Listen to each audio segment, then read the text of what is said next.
Hello students, how are you all? Welcome back. In last lecture we have started ionic equilibrium.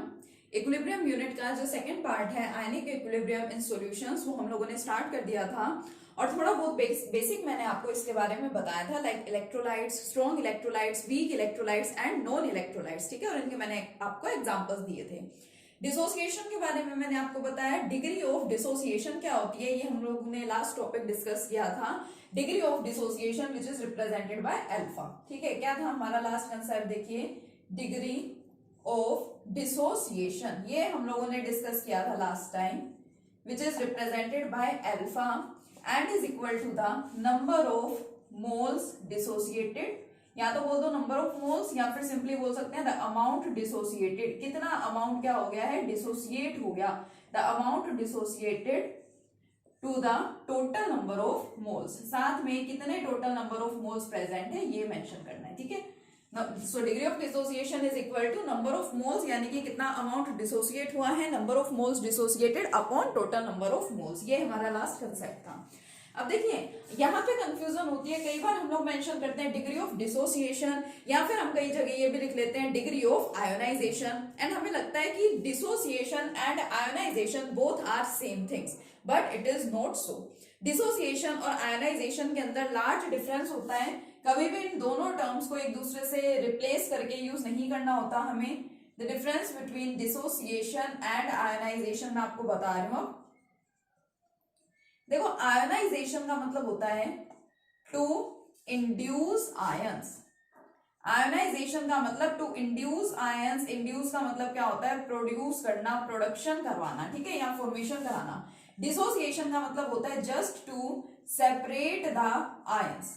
अब दोनों में difference तो दिख रहा है आपको, सेपरेट करना मींस अलग करना, इंड्यूस करना मतलब कि प्रोड्यूस करना, किसी की फॉर्मेशन करवाना। तो क्या होता है, देखो मैं दो एग्जांपल्स ले रही हूँ आपके सामने, एक है आपके पास NaCl, ठीक है, और एक है मान लीजिए आपके पास HCl। अब आपको पता है नो डाउट कि सोडियम क्लोराइड को हम लोग कैसे लिखते हैं, Na positive plus Cl negative. ये मैंने आपको कल बता दिया था कि अगर एक्वस होगा तभी ये डिसोसिएशन होता है, अदरवाइज ये डिसोसिएशन होता ही नहीं है। तो मान लीजिए ये एक्वस है और डिसोसिएशन हो गया Na positive plus Cl negative. अगर आप इसका डिसोसिएशन करवाना चाहेंगे तो भी क्या बन जाएगा, H positive plus Cl negative. लेकिन अगर हम लोग इन कंपाउंड्स की बॉन्डिंग की बात करें, जो हमारा सोडियम क्लोराइड है इसके अंदर ऑलरेडी आयनिक बॉन्ड ही प्रेजेंट होता है। सोडियम क्लोराइड का आपने पढ़ा है 4th यूनिट में, हमने फॉर्मेशन ऑफ आयनिक कंपाउंड्स पढ़ी थी, तो वहां आपने देखा सबसे पहले सोडियम इलेक्ट्रॉन का लॉस करता है, Na पॉजिटिव बनाता है, फिर जो इलेक्ट्रॉन सोडियम ने लॉस किया था वही इलेक्ट्रॉन क्लोरीन गेन कर लेता है और Cl नेगेटिव बना लेता है। मींस इस कंपाउंड के अंदर ऑलरेडी आयंस एग्जिस्ट करते हैं। तो ऐसा सब्सटेंस जिसके अंदर आयंस ऑलरेडी प्रेजेंट हो लाइक दिस, ठीक है, और जस्ट उसको सेपरेट करके लिखना, इसको मैंने लिख रखा है, मतलब क्या है कि इसके अंदर आयंस ऑलरेडी प्रेजेंट है, मैंने जस्ट उनको क्या करके सेपरेट कर दिया। तो मैं इस टाइप के सब्सटेंसेस के लिए हमेशा वर्ड क्या यूज करूंगी, dissociation. Dissociation means to separate the ions which are already present in the compound, ठीक है, नोट डाउन कर लेंगे साथ में। Dissociation term is used to separate the ions, ठीक है, कौन से ions, which are already present in the compound. But ionisation means to induce the ions, ions को इंड्यूस कराना। HCl में मैं अगर बॉन्डिंग की बात करूं तो आप सबको पता है कि HCl के अंदर कोवेलेंट बॉन्ड प्रेजेंट होता है and the bond is produced by the sharing of the electrons. तो अगर शेयरिंग की बात कर रहे हैं तो यानी वहां पे पॉजिटिव एंड नेगेटिव चार्जेस तो होते ही नहीं है, और अगर हम इस पे मेंशन कर रहे हैं it means we are inducing और we are producing ions here, इसलिए यहाँ पे हम लोग किस टर्म का यूज करेंगे, आयोनाइजेशन का। तो डिसोसिएशन और आयोनाइजेशन में सबसे पहले तो आपको ये जो मेन डिफरेंस है ये सबको क्लियर होना चाहिए, ठीक है। देखिए अब हमने दो टाइप के इलेक्ट्रोलाइट्स स्टडी किए, strong electrolytes and weak electrolytes. तो हम लोग डिसोसिएशन पढ़ेंगे वीक इलेक्ट्रोलाइट्स के केस में, क्योंकि जो स्ट्रॉन्ग इलेक्ट्रोलाइट्स है, स्ट्रॉन्ग इलेक्ट्रोलाइट्स का मतलब ही क्या है, the substances which gets dissociated completely, तो उनका तो कंप्लीट डिसोसिएशन हो ही गया है। यहाँ पे वीक इलेक्ट्रोलाइट्स का कभी भी कंप्लीट डिसोसिएशन नहीं होता। कितना डिसोसिएशन हुआ है मींस जो डिग्री ऑफ डिसोसिएशन है वो हमें यहाँ पे वीक इलेक्ट्रोलाइट्स के केस में फाइंड आउट करनी पड़ती है, ठीक है। और इसी से ही एक लॉ यहाँ पे मिलेगा हमें, and this law is most important law which is Ostwald's dilution law, जो लॉ भी आपसे डायरेक्टली पूछा जाता है और इस लॉ से रिलेटेड न्यूमेरिकल्स भी आपसे पूछे जाते हैं, ठीक है, तो काफी इंपॉर्टेंट है। तो सबसे पहले तो हम क्या करते हैं, हम कोई वीक इलेक्ट्रोलाइट को कंसिडर कर लेते हैं। मान लीजिए हमने ले लिया CH3COO H। ठीक है, डिसोसिएशन होने की कंडीशन क्या रहती है यहाँ पे? डिसोसिएशन होने की कंडीशन क्या है कि हमारा जो सब्सटेंस है वो एक्वस फॉर्म में प्रेजेंट होना चाहिए। अब एक्वस फॉर्म में प्रेजेंट करने के दो तरीके हैं, या तो आप क्या कर लें, इसके ब्रैकेट में लिख दें एक्वस, या फिर प्लस में क्या दिखा दें, वाटर दिखा दें। अब क्योंकि इसका कंप्लीट डिसोसिएशन नहीं होता तो हमेशा यहाँ पे एरो कैसा लगेगा, डबल साइडेड एरो, और एक्चुअल में इसी टाइप के कंपाउंड्स में क्या होता है, आयनिक इक्विलिब्रियम होता है। देखो क्या बनेगा, CH3COO नेगेटिव, ये तो हो जाएगा सेपरेट, CH3COO नेगेटिव प्लस ये वाटर है, वाटर के साथ H पॉजिटिव कंबाइन होगा तो फिर क्या बनाएगा ये H3O पॉजिटिव हाइड्रोनियम आयन। अब मान लो हमने स्टार्ट किया रिएक्शन और सबसे पहले हमारे पास कौन था, एसिटिक एसिड था। कितना अमाउंट होगा, कुछ पर्टिकुलर अमाउंट होगा, तो मान लो initially at T is equal to 0। अब जो मैं यहाँ पे लिखने वाली हूँ, जिस स्टूडेंट ने लास्ट इक्विलिब्रियम अच्छे से समझ रखा है, ठीक है, जो केमिकल इक्विलिब्रियम हमने पढ़ा था, एप्लीकेशंस ऑफ इक्विलिब्रियम कांस्टेंट हमने पढ़ी थी, और उसकी थर्ड एप्लीकेशन जो थी predicting equilibrium concentrations of reactants and products, अगर वो एप्लीकेशन आपने यहाँ पे अच्छे से समझ ली थी तो ये कंसेप्ट आपको बहुत इजीली समझ में आ जाएगा। ठीक है, तो initially at T is equal to 0, मतलब जस्ट जैसे ही आपने रिएक्शन स्टार्ट किया इनिशियली, तो जो आपकी एसिटिक एसिड आपने ले रखी है which is a weak electrolyte, suppose इसकी कंसंट्रेशन क्या थी, C थी। कंसंट्रेशंस की बात कर रहे हैं तो सपोज कंसंट्रेशन क्या है, C। लेकिन यहाँ पे जो वाटर है, वाटर प्रेजेंट होता है हमेशा एक्सेस में। जब हम लोग यहाँ पे क्या कराना चाहते हैं, डिसोसिएशन कराना चाहते हैं या कहीं पे आयोनाइजेशन कराना चाहते हैं, एक्वस सॉल्यूशन का मतलब लार्ज अमाउंट ऑफ वाटर वहां पे प्रेजेंट होता है, एक्सेस में प्रेजेंट होता है। और अगर कोई सब्सटेंस एक्सेस में प्रेजेंट होगा तो हम उसको एज इट इज रहने देंगे, ठीक है, हमें वहां पे उसकी कोई कंसंट्रेशन मेंशन नहीं करनी होती। और या फिर अगर यहाँ आपको कंफ्यूजन होती है तो आप इसको लिखना ही मत, आप डायरेक्ट यहाँ पे इसको ऐसे कर दें कि आपके पास ये कैसा है, एक्वस प्रेजेंट है। ठीक है, तो अंडरस्टूड है वहां पे। अब जब रिएक्शन स्टार्ट हुआ तो सिर्फ एसिटिक एसिड ही थी आपके पास, ये दोनों तो थे नहीं, तो 0 and 0, ठीक है, कंसंट्रेशन हो गई। अब देखो ये जो लिख रखी है इक्वेशन, इससे समझो कि अगर मेरे पास 1 mole of acetic acid present है तो उससे 1 मोल ऑफ एसिटेट आयन ही बनेंगे एंड 1 मोल ऑफ कौन मिलेंगे, हाइड्रोनियम आयन ही मिलेंगे हमें। अगर यहाँ पे 2 मोल्स होता तो इन दोनों के भी 2-2 मोल्स हमें यहाँ पे मिलते। ठीक है, ये पॉइंट सबसे पहले तो क्लियर होना चाहिए। अब टाइम के साथ साथ मान लो at T is equal to T, किसी पर्टिकुलर टाइम के ऊपर क्या हुआ, रिएक्शन होगा। ठीक है, एसिटिक एसिड और वाटर एक दूसरे के कांटेक्ट में आएंगे और उसके बाद फॉर्मेशन स्टार्ट होगी दोनों टाइप के आयंस की। तो यानी कि क्या होगा, जो C है वो कुछ अमाउंट में कंज्यूम होता जाएगा।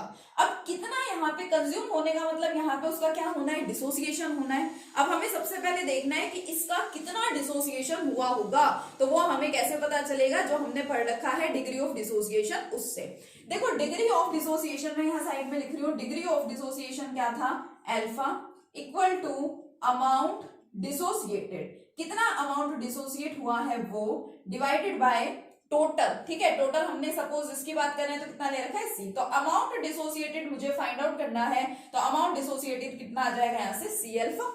यानी सिंपल सी बात है, मेरे पास स्टार्टिंग में C amount of this substance present था, उसमें से C अल्फा का क्या हो गया, डिसोसिएशन हो गया। अब यहाँ से दिख रहा है ना अमाउंट डिसोसिएटेड ही तो मैंने फाइंड किया है कि मेरे पास मान लो इसके 10 मोल्स थे, सपोज उसमें से 2 मोल्स का डिसोसिएशन हो गया, तो मैं यहाँ पे क्या लिखूंगी, मैं 2 लिख रही हूँ, यानी कि जितना अमाउंट डिसोसिएट हो गया है वो लिख रही हूँ। तो हियर सपोज C अल्फा का क्या हो गया है, डिसोसिएशन, C में से C अल्फा चला गया। अब C अल्फा डिसोसिएट हो गया तो यानी कि C अल्फा की ही यहाँ पे क्या होगी, फॉर्मेशन होगी, तो फिर यहाँ पे C alpha and C alpha. अब जब हम लोगों के पास इक्विलिब्रियम की ऐसी कोई कंडीशन आ जाती है तो हमें तो एक सिंपल सी बात पता है कि हम यहाँ पे क्या कर सकते हैं, law of chemical equilibrium apply कर सकते हैं। ठीक है, लॉ ऑफ केमिकल इक्विलिब्रियम जब हम अप्लाई करेंगे तो लॉ ऑफ केमिकल इक्विलिब्रियम का मतलब क्या होता है, इक्विलिब्रियम कांस्टेंट, क्या लिख देते हैं, equilibrium constant is equal to concentration of the products. Equilibrium की बात कर रहे हैं तो इनिशियल नहीं लेना, यही वाली लेनी है। ठीक है, इसका मतलब होता है कि इक्विलिब्रियम पे आ गया अब आपका सब्सटेंस, तो कंसंट्रेशन ऑफ प्रोडक्ट्स, मैं इसको पहले लिख देती हूँ कौन कौन है प्रोडक्ट्स हमारे, CH3COO negative and H positive upon concentration of the reactant. ठीक है, concentration of the products upon concentration of the reactant. अब एक पॉइंट और यहाँ पे समझेंगे, ये जो K है ये तो इक्विलिब्रियम कांस्टेंट को रिप्रेजेंट कर रहा था, और यहाँ पे मैं बात कर रही हूँ डिसोसिएशन की। किसके डिसोसिएशन की बात कर रही हूँ? एसिड के डिसोसिएशन की, इसलिए इसको रिप्रेजेंट कैसे करते हैं? Ka से। Ka का मतलब होता है dissociation constant of acid. Simple equilibrium की बात करते हैं तो इसको सिंपली इक्विलिब्रियम कांस्टेंट लिखा जाता है, और अगर एसिड के डिसोसिएशन की बात करेंगे तो इसको क्या बोल देंगे? Dissociation constant of acid. ठीक है, अब देखो इसकी कंसंट्रेशन C अल्फा, इसकी कंसंट्रेशन भी C अल्फा अपॉन CH3COOH, इसकी कंसंट्रेशन है C माइनस C अल्फा। अब ऊपर क्या रहेगा आपका? C square alpha square upon, नीचे से मैं C कॉमन भी तो ले सकती हूँ ना, C इंटू 1 माइनस अल्फा। ठीक है, आए समझ में? C यहां से कॉमन ले लिया, 1 माइनस अल्फा। अब C से C क्या हो गया है? यहाँ पे कैंसिल आउट हो गया। ठीक है, अब इसको समझना थोड़ा अच्छे से। अब मैं इसको यहाँ पे मेंशन कर रही हूं, इसको देखिएगा। देखो अब क्या होगा यहाँ पे? Ka इज इक्वल टू कितना बचा ऊपर? C alpha square upon 1 minus alpha. Alpha का मतलब क्या है? डिग्री ऑफ डिसोसिएशन, और ये हमारा वीक इलेक्ट्रोलाइट है, तो वीक इलेक्ट्रोलाइट्स के केस में डिग्री ऑफ डिसोसिएशन तो बहुत कम होता है, कंप्लीट 1 हो जाता स्ट्रॉन्ग इलेक्ट्रोलाइट के केस में, बट ये कौन है? वीक इलेक्ट्रोलाइट है, यानी 1 के कंपैरिजन में तो बहुत स्मॉल होगा। और अगर बहुत स्मॉल टर्म है तो इसको क्या किया जा सकता है? नेग्लेक्ट किया जा सकता है। एक बहुत बड़ी टर्म है आपके पास और एक बहुत छोटी टर्म है, आपको उसको सब्ट्रैक्ट करना है, तो स्मॉलर टर्म को हमेशा क्या किया जा सकता है? नेग्लेक्ट किया जा सकता है। तो हम यहाँ पे अल्फा को कर देते हैं नेग्लेक्ट, तो क्या मिलेगा हमें? Ka is equal to C alpha square, और यहां से अगर मैं अल्फा फाइंड करना चाहूं तो alpha square is equal to K upon C, and alpha will be equal to square root of Ka by C। ठीक है, Ka हमारा यहाँ पे कांस्टेंट है, तो सिंपल सा एक रिलेशन ये भी निकलता है यहाँ से, this implies alpha is inversely proportional to, ठीक है, alpha is inversely proportional to 1 by C। Concentration के इनवर्सली प्रोपोर्शनल है ये। ठीक है, तो सिंपल सा हमारा ऑसवर्ड्स डाइल्यूशन लॉ क्या कहता है कि degree of dissociation is inversely proportional to the square root of the concentration. जो डिग्री ऑफ डिसोसिएशन है, ठीक है, अल्फा, वो किसके इनवर्सली प्रोपोर्शनल हो गया यहाँ पे? कंसंट्रेशन के। कौन सी कंसंट्रेशन? जो हम लोगों ने स्टार्टिंग में कोई भी सब्सटेंस लिया था।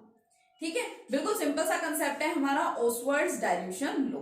ठीक है, आपको अच्छे से समझ आ गया होगा। ये वाला कंसेप्ट आपको अच्छे से क्लियर होना चाहिए कि ये क्या है, और उसके बाद आप पर्टिकुलर आगे डेरिवेशन करते जाएंगे तो आपको ये वाला कंसेप्ट मिल जाएगा। ठीक है, चलिए इसमें एक और इंपॉर्टेंट चीज देखते हैं। अब कंसंट्रेशन के साथ अगर हम लोग वॉल्यूम की बात करें, ठीक है, हम लोगों ने क्या पढ़ रखा है? C is equal to N by V होता है। ठीक है, अगर हम कंसंट्रेशन और वॉल्यूम को एक दूसरे से कंपेयर करें तो both are inversely proportional to each other, तो इस रिलेशन को हम लोग और क्या लिख सकते हैं? Alpha is equal to root Ka V। ये दो एक्सप्रेशन है आपके ऑसवर्ड्स डाइल्यूशन लॉ के, जिसके अकॉर्डिंगली आप क्या बोल सकते हैं? Degree of dissociation is inversely proportional to the square root of the concentration, and degree of dissociation is directly proportional to the volume of the substance. ठीक है, चाहे कंसंट्रेशन टर्म लिख लो चाहे वॉल्यूम वाली टर्म लिख लो, बात एक ही है। ठीक है, अब इसमें देखिए एक सिंपल सा कंसेप्ट हमने लिया था CH3COOH। मान लीजिए आप साथ में लिख रहे हैं प्लस वाटर और फॉर्मेशन दिखा रहे हैं CH3COO negative plus H3O positive की। यहां से आपको इक्विलिब्रियम कांस्टेंट पता है, क्या आएगा? कंसंट्रेशन ऑफ प्रोडक्ट्स साथ में कंसंट्रेशन ऑफ द रिएक्टेंट्स आएगा अपॉन में। ठीक है, अब यहाँ पे आपके पास दो रिएक्टेंट प्रेजेंट है, एसिटिक एसिड भी है और कौन है? वाटर भी है। ठीक है, ये जो मैंने Ka वाला कंसेप्ट लिखा है, इसको समझने का एक और भी सिंपल सा तरीका है। यहाँ पे देखो क्या हो सकता है। अब यहाँ पे K इज इक्वल टू, ये तो मैंने लिख दिया। अब देखो वाटर जो है, अगर आप किसी सब्सटेंस का डाइल्यूशन कर रहे हैं, आप उसमें वाटर डाल रहे हैं, तो आपको पता है ना कितना अमाउंट वाटर का होगा। हमेशा वाटर के कंसंट्रेशन को फिक्स एज्यूम किया जाता है, तो ये भी कांस्टेंट है और ये भी कांस्टेंट है। कांस्टेंट टर्म्स को लिख देते हैं एक side. K into concentration of water will be equal to concentration of acetate ion, concentration of hydronium ion divided by concentration of acetic acid. अब सिंपल सी बात है, लेफ्ट साइड में आपके पास दो कांस्टेंट्स हैं, तो उन दोनों कांस्टेंट्स का जो प्रोडक्ट है वो भी क्या रहेगा? कांस्टेंट ही रहेगा। K यहाँ पे ऑलरेडी मेंशन्ड है। बात हम यहाँ पे कर रहे हैं एसिड की। Acid is represented by small a, तो हम इसको क्या लिख देते हैं? Dissociation constant of acid is equal to CH3COO negative की कंसंट्रेशन, H3O पॉजिटिव की कंसंट्रेशन अपॉन एसिटिक एसिड की कंसंट्रेशन। ठीक है, तो यहां से भी आप क्या कर सकते हैं, डिसोसिएशन कांस्टेंट ऑफ एसिड को इजीली समझ सकते हैं। ठीक है, तो ऑसवर्ड्स डाइल्यूशन लो यहां पे मैंने आपको बताया, नेक्स्ट वीडियो में कंटिन्यू करेंगे इसके न्यूमेरिकल्स के साथ। Okay, thank you.